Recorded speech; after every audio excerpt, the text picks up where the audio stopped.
Fellows looked much the same as he had in their first encounter. His suit was made of cheap, dark material but well kept, his thick hair brushed back from his forehead, his moustache trimmed.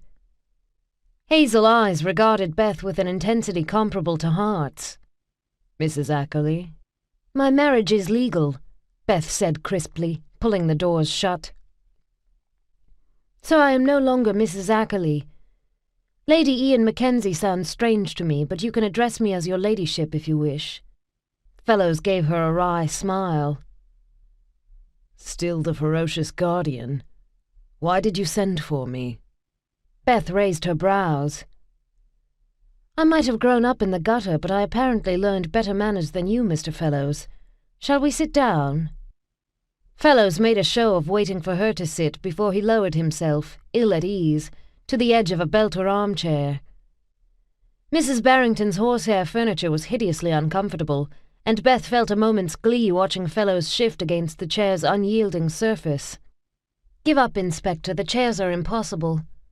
If you don't want me to ring for tea, then I shall simply begin." She leaned forward. "I want you to tell me everything you know about the murder at the High Holborn house 5 years ago.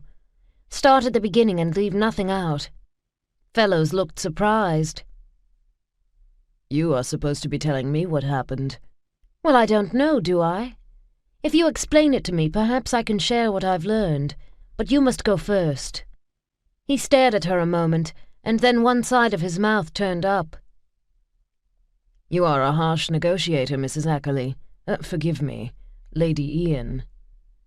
Do the decadent Mackenzies know what has descended among them?" "I find the decadent Mackenzies quite gentlemanly. They care deeply about one another, have been kind to me, and love their dogs." Fellows looked unimpressed. "Are you certain you wish to hear the story?